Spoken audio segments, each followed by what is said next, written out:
साथियों नमस्कार, जय हिंद। आई होप आप सभी का सीजीपीएससी प्री की तैयारी बहुत जोर शोर से चल रही होगी। इसी सीजीपीएससी की तैयारी में आप लोगों की तैयारी को धार देने के लिए आज हम आप लोगों के लिए लेकर आए हैं इकोनॉमिकल प्लानिंग, मतलब आर्थिक नियोजन। हिंदी में आप लोग पढ़ते हैं आर्थिक नियोजन का एक टॉपिक है। ये आप लोगों के सीजीपीएससी प्री के अर्थव्यवस्था का टॉपिक है, आर्थिक नियोजन। और आज मैं आप लोगों को इसी टॉपिक के बारे में बताने वाला हूँ। आर्थिक नियोजन के टॉपिक से आप लोगों को साल दर साल एक न एक प्रश्न देखने को मिलते हैं, तो इसी टॉपिक को पूरा कवर कर देते हैं ताकि आपके कम से कम 2 से 4 नंबर जो प्रश्न बनते हैं वो आप लोगों के सिक्योर हो जाएं। ठीक है, चलिए तो सीधे शुरू करते हैं टॉपिक। ज़्यादा लंबा टॉपिक को लेकर नहीं जाएंगे, बहुत छोटा शॉर्ट वीडियो रहेगा। आप लोगों को जितना जल्दी हो सके इसको देख के 2x स्पीड में देखो, समाप्त करो एक बार में, बस चीज़ें याद रहेंगी। This is just a revision video. मुझे लगता है कि आप सभी इसको पढ़ चुके होंगे। तो नियोजन की शुरुआत करते हैं और नियोजन को समझते हैं। प्लानिंग क्या होता है? प्लानिंग क्या होता है? नॉर्मल सा एक सीमित संसाधन का सर्वोत्तम उपयोग करने का पूरा योजना बनाना ही प्लानिंग है। ठीक है ना? तो उसको धीरे धीरे प्लानिंग हमारे लाइफ में आया है। तो ये प्लानिंग शुरुआत कैसे हुआ है इस बारे में देखें तो पूरे विश्व में अगर सबसे पहली कोई प्लानिंग का प्रोजेक्ट था, कोई इकोनॉमिकल प्रोजेक्ट जो पहले प्लान हुआ, तो उसमें आप लोग एक नाम सुनते हैं, अमेरिका का टेनेसी वैली प्रोजेक्ट, है ना? इसको बोलते हैं टेनेसी वैली घाटी परियोजना, टेनेसी घाटी परियोजना,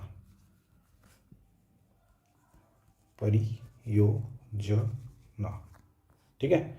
इसके बाद फिर आप लोगों को भारत में जो आपको नियोजन देखने को मिलता है, भारत में जो नियोजन है ये रूस मॉडल पर आधारित है। किसके मॉडल पर आधारित है? रूस के मॉडल पर आधारित है। रूस का मॉडल मतलब क्या है? रूस का मॉडल मतलब समाजवादी अर्थव्यवस्था, थोड़ी समाजवादी थोड़ी पूंजीवादी, दोनों को मिला लिया हमने। साम्यवादी अर्थव्यवस्था के रूप में कार्य करना शुरू किया और हम पूरी तरीके से साम्यवादी भी नहीं हुए और पूरी तरीके से समाजवादी भी नहीं हुए, हम पूरी तरीके से क्या बोलते हैं, पूंजीवादी भी नहीं हुए। हमने सबको थोड़ा थोड़ा ऑप्ट किया। और लेकिन हमारा जो बेसिक मॉडल है वो टच करता है किसको? रूस की जो आर्थिक प्लानिंग का जो तरीका रहा उसी को टच करता है। तो हमारा जो इक्विवेलेंट मॉडल है, हमारा जो प्लानिंग का जो इक्विवेलेंट मॉडल है वो रूस के मॉडल से लगभग मिलता जुलता है। जो आर्थिक नियोजन जो है, आर्थिक नियोजन आप लोगों की सूची के श्रेणी में समवर्ती सूची का विषय है। समवर्ती सूची का विषय कहने का सेंस है कि इस पर केंद्र और राज्य दोनों ही अपने अपने स्तर पर किसी भी राज्य की, किसी भी क्षेत्र की योजना, उसके विकास के लिए प्लानिंग कर सकती है। ठीक है, इतना क्लियर है। इसके बाद अगर भारत में विकास की जो पूरी एक कालक्रम को देखें तो भारत में विकास का जो पूरा एक जो सीरीज़ चला वो कैसे चला है इस चीज़ को देख लेते हैं। इससे आप लोगों को डायरेक्ट प्रश्न आता है और चूंकि आजकल स्टेटमेंट फॉर्मेट में आता है तो आपको पूरा जो क्रम है ये भी याद रखना ज़रूरी है। यहाँ से आपको स्टेटमेंट में प्रश्न आ सकते हैं, पहला। और दूसरा आप लोगों को यहाँ से जो क्रोनोलॉजी है, क्रोनोलॉजी मतलब कालक्रम वाला जो क्वेश्चन है, क्रोनोलॉजी स्पेलिंग गलत है, समझ लीजिएगा। क्रोनोलॉजी जो है उस पर आपको क्वेश्चन देखने को मिलता है। तो भारत में विकास के, अगर आर्थिक नियोजन के विकास की इस पूरी सीरीज़ को देखें तो सबसे पहले हमको देखने को मिलता है 1934 में एक व्यक्ति हुए, MS विश्वेश्वरैया जी, ठीक है ना? MS विश्वेश्वरैया जी, इन्होंने एक पुस्तक लिखी, प्लान्ड इकोनॉमी फॉर इंडिया। क्या लिखी? Planned economy for India. लिख देता हूं मैं, प्लान्ड इकोनॉमी फॉर इंडिया, ये इनकी बुक का नाम था। इस बुक में इन्होंने पहली बार नियोजन का, हमारे यहाँ प्लानिंग होनी चाहिए किसी चीज़ की, इस बारे में इन्होंने विचार प्रस्तुत किया। और इन्होंने, ये पहले व्यक्ति थे जिन्होंने बोला कि भाई हमारे पास कम से कम 10 ईयर, 10 वर्ष ही हमारे पास एक प्लान होना चाहिए, 10 वर्षीय प्लानिंग होनी चाहिए, है ना? 10 वर्षीय प्लानिंग जो होनी चाहिए वो उसकी बात की। ठीक है। फिर आप लोगों को 1938 में एक जो कांग्रेस है, कांग्रेस के अंदर नियोजन समिति का विचार प्रकट होकर आया, है ना? कांग्रेस कमेटी जो थी, कांग्रेस प्लानिंग कमीशन, कांग्रेस ने प्लानिंग कमीशन की बात की। ये प्लानिंग कमीशन 1938 में जो हेड कर रहे थे उनका नाम था पंडित नेहरू जी, है ना, पंडित जवाहरलाल नेहरू, ये उनका पंडित नेहरू उनका छोटा प्यारा नाम, है ना। इसके बाद फिर आप लोगों को देखने को मिलते हैं 1944। 1944 में आप लोगों को एक व्यक्ति देखने को मिलते हैं, आर्डेथियर दलाल। आर्डेथियर दलाल ने हैं, ये बॉम्बे के उद्योगपति थे और इन्होंने 1944 में दिया बॉम्बे प्लान। क्या? बॉम्बे प्लान। बॉम्बे प्लान में इन्होंने बोला कि किसी भी विकास को एटलीस्ट 15 वर्ष के लिए आप पूरा एक प्लान तैयार करो और उसके हिसाब से आप विकास करना शुरू करो, ठीक है। और 1944 में ही एक व्यक्ति हुए जिनका नाम था श्रीमन नारायण जी, ठीक है ना। श्रीमन नारायण जी ने क्या कहा? 1944 में ही एक व्यक्ति हुए श्रीमन नारायण जी। श्रीमन नारायण जी ने बोला कि हमें जो अपनी प्लानिंग है वो गांधी जी के विचारों के तहत समाज के उसमें होना चाहिए, समाज के कल्याण के लिए होना चाहिए। तो इनकी जो प्लानिंग है इसे हमने क्या बोला? गांधीवादी योजना बोला। क्या बोला? गांधीवादी योजना, गांधीयन प्लान बोलते हैं इंग्लिश में, ठीक है ना। गांधीयन प्लान कि गांवों का विकास करो, शहरों का विकास खुद ब खुद हो जाएगा, ये वाला इनका प्लान था। ये कब आया था? 1944 में आया था। फिर आप लोगों को देखने को मिलता है 1945 में एक व्यक्ति हुए M.N. रॉय, है ना, मानवेंद्र नाथ रॉय शायद इनका पूरा नाम था, है ना। इन्होंने जो प्लान दिया ये एक साम्यवादी नेता थे, मतलब साम्यवादी विचारों से ये चलते थे, तो ये साम्यवादी नेता थे। और इन्होंने जो नाम दिया, इन्होंने जो प्लानिंग दी, उन्होंने बोला कि इस जनता के लिए नियोजन हो जाए, जनता को नियोजन में शामिल कर लो और जनता को नियोजित करना शुरू करो, ये चीज़ बोला, है ना। ये उनका कहना था कि आप ऐसा करिए कि इसको सारी जो चीज़ें हैं ये जनता को सौंप दीजिए, जनता अपने तरीके से नियोजित कर लेगी, साम्यवादी जो सोच है वो उसी प्रकार से चलती है। तो ये उन्होंने बोला। फिर आप लोगों को 1946 में एक व्यक्ति 1946 में हमने एक व्यक्ति का नाम सुना है, के.सी. नियोगी साहब। के.सी. नियोगी के बारे में आप क्या जानते हैं? आप कमेंट सेक्शन में बताइएगा। के.सी. नियोगी हमारे भारत की किस संवैधानिक संस्था से जुड़े हुए हैं? उन्होंने पहली बार इस सारी चीज़ को शुरू किया था। इन्होंने इनकी अध्यक्षता में बना क्या? भारतीय आर्थिक नियोजन समिति। के.सी. नियोगी जी की अध्यक्षता में पहली बार भारतीय आर्थिक नियोजन समिति बना। कब बना है? 1946 में, जब हमारा देश आज़ाद नहीं हुआ था। और आज़ादी के बाद आर्थिक नियोजन के क्षेत्र में गठित पहली संस्थान जो है वह 1950 में गठित हुई जे.पी. नारायण जी की सर्वोदय योजना। सर्वोदय योजना आर्थिक नियोजन के क्षेत्र में अपना एक अलग स्थान रखती है। इसने आज़ादी के बाद पहली बार प्लानिंग को कैसा होना चाहिए इस विषय पे अपने पूरी राय रखी थी, ठीक है ना। इसके पहले के.सी. नियोगी जी भारतीय आर्थिक नियोजन समिति का वो अध्यक्ष थे। उन्होंने भारत में प्लानिंग कैसी होनी चाहिए इस बारे में पूरा एक ड्राफ्ट तैयार किया था। और इन ड्राफ्ट के तहत और इन्हीं सारी चीज़ों को ध्यान में रखते हुए जब हम आज़ाद हो गए तो 15 मार्च 1950 को हमने एक संस्था की स्थापना की जिसका नाम था क्या? योजना आयोग, प्लानिंग कमीशन, ठीक है। और प्लानिंग कमीशन क्या देती थी? प्लानिंग कमीशन देश को प्रोवाइड की पंचवर्षीय योजनाएं। 5 वर्ष में हमको ये चीज़ करना है ना, पंचवर्षीय योजनाएं। और इसी से शुरू हुआ आप लोगों का 5 ईयर प्लानिंग का पूरा एरा।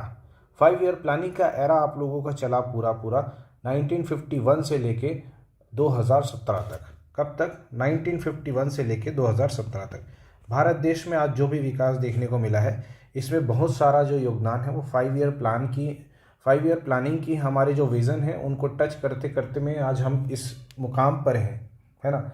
एक ज़ीरो से हीरो की कंडीशन में हम आज जो पहुँचे हैं उसमें पंचवर्षीय योजनाओं का, योजना आयोग का बहुत बड़ा योगदान रहा है, ठीक है ना। और इसी को आगे बढ़ा के 15 मार्च 1950 को गठित हुई संस्था योजना आयोग को ही परिवर्तित करके 2014 में आई नई गवर्नमेंट, है ना, NDA, नेशनल डेमोक्रेटिक अलायंस ने एक संस्था का गठन किया जिसने योजना आयोग योजना आयोग को परिवर्तित करके योजना आयोग को परिवर्तित करके 1 जनवरी 2015 1 जनवरी 2015 को एक संस्था का गठन किया जिसका नाम है NITI Aayog. NITI Aayog NITI, national institute for transforming India, ठीक है ना, national institute for transforming India, NITI Aayog का इन्होंने गठन किया। ठीक, यहाँ तक ये सारी चीज़ें समाप्त हुई। तो नीति आयोग का गठन आप लोगों के सामने हो चुका है। अब नीति आयोग के बारे में थोड़ा सा जान लो, चूँकि नीति आयोग अभी हाल फिलहाल में बहुत से कार्य कर रहा है। तो नीति आयोग का जो गठन है ये कब हुआ है? 2015 में हुआ है। इसका हेडक्वार्टर आप लोग कहाँ देखते हैं? नीति आयोग का सारा काम कहाँ होता है भैया? दिल्ली में होता है। नीति आयोग किस प्रकार की संस्था है, मतलब किस प्रकार की संस्था, यहाँ पर कहने का सेंस है कि ये संवैधानिक संस्था है, कानूनी संस्था है, संविधानेतर संस्था है, किस प्रकार की संस्था है ये? तो नीति आयोग एक संविधानेतर संस्था है। इसका जिक्र संविधान में नहीं है, ये चीज़ कहने का सेंस है ना। ये संविधान से ऊपर है, सॉरी, संविधान में इसका जिक्र नहीं है, तो ये संविधानेतर संस्था है। ठीक है। नीति आयोग एक कैसी संस्था है? नीति आयोग एक सलाहकारी संस्था है। ये सलाह दे सकती है, ये कार्य नहीं करती। इसके कार्य को एग्जीक्यूट करने के लिए आप लोगों को एक संस्था का मैंने जिक्र किया है, NDC, सॉरी इसमें नहीं किया है, NDC का मैं बार बार जिक्र करता रहा हूँ अपने क्लासेस में। तो NDC, नेशनल डेवलपमेंट काउंसिल, राष्ट्रीय विकास परिषद, इसकी जो गठन हुई थी 6 अगस्त 1952 या 1950 में इसका गठन हुआ था। 1952 को इसका गठन हुआ था, है ना। तो ये 1952 में ये गठन हुई संस्था राष्ट्रीय विकास परिषद, ये नीति आयोग के सुझाए हुए रास्तों को जो एग्जीक्यूट करने का काम करती थी, कौन? National development council. वापस से हम नीति आयोग में आते हैं। नीति आयोग जो संस्था है ये संवैधानेतर संस्था है, एक सलाहकारी संस्था है, और दूसरा अंतिम रूप से अगर हम देखें तो ये क्या है? एक थिंक टैंक है। क्या है? थिंक टैंक है। समझ आया क्या? इसके बाद नीति आयोग के बारे में कुछ और चीज़ें जान लेते हैं। तो नीति आयोग के बारे में पहले इसके हम ढांचे या फिर इसके स्ट्रक्चर को देख लेते हैं कि कौन कौन कैसे कैसे आता है। इसके बारे में थोड़ा सा जो लिखा हुआ है ये आप लोगों को नीति आयोग की रिपोर्ट से निकल के आया है। 1 जनवरी 2015 को इस्टेब्लिश हुआ, जो मैंने बताया था। ये एक थिंक टैंक की तरह कार्य करता है और ये केवल इनपुट प्रोवाइड करता है और एक सहकारी संघवाद के सिद्धांत पर कार्य करता है। सहकारी संघवाद, ये एक बड़ा अच्छा शब्द है, इसको ध्यान रखेंगे, है ना। सहकारी संघवाद के ये कंसेप्ट पे कार्य करता है। ठीक। इसके बाद फिर अगर हम नीति आयोग के पूरे स्ट्रक्चर को देखें तो नीति आयोग के एक अध्यक्ष होते हैं जो कि भारत के प्रधानमंत्री होते हैं।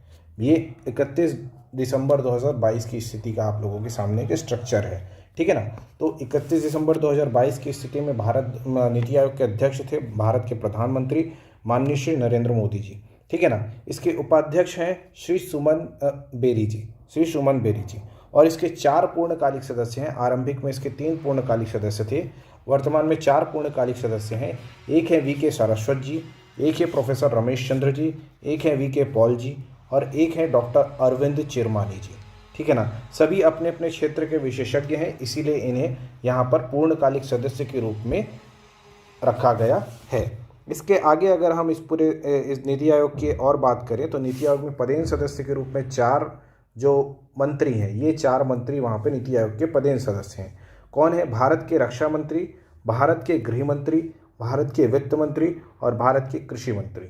4 मंत्री वहाँ पर नीति आयोग के पदेन सदस्य होते हैं। यदि कोई भी मंत्री अपने पद से हट जाता है, लेकिन यदि कोई व्यक्ति अपने पद से हट जाता है तो उससे कोई प्रभाव नहीं पड़ेगा। जो मंत्री है वो मंत्री उसके पदेन सदस्य होते हैं। मान लीजिए कि अभी राजनाथ सिंह जी रक्षा मंत्री हैं, कल की डेट में कोई और व्यक्ति रक्षा मंत्री बनता है तो वो इसके पदेन सदस्य के रूप में यहाँ पर आएगा और नीति आयोग की बैठक अटेंड करेंगे, ठीक है ना। और विशेष आमंत्रित अगर आप सदस्यों की बात करें तो आप यहाँ पर देख रहे हैं नितिन गडकरी जी सड़क परिवहन मंत्री हैं, पीयूष गोयल जी वाणिज्य और उद्योग मंत्री हैं, श्री अश्विनी वैष्णव जी रेल मंत्री हैं, राव इंद्रजीत सिंह जी सांख्यिकी कार्यान्वयन मंत्री हैं और वीरेंद्र कुमार जी सामाजिक न्याय एवं अधिकारिता मंत्री हैं। ये 5 लोग अभी विशेष आमंत्रित सदस्य के रूप में नीति आयोग की बैठकों में आप लोगों को देखने को मिलते हैं। नीति आयोग की बैठकों में मतलब कौन कौन बैठा?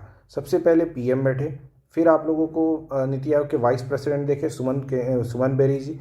फिर 4 पूर्णकालिक सदस्य मतलब फुल टाइम मेंबर वहाँ पे बैठ रहे हैं, फुल टाइम मेंबर। और उसके बाद फिर उसके पदेन सदस्य मतलब एक्स ऑफिशियो मेंबर। कितने लोग हैं? 4 एक्स ऑफिशियो मेंबर, ठीक है ना, 4 एक्स ऑफिशियो मेंबर ये लोग बैठ रहे हैं।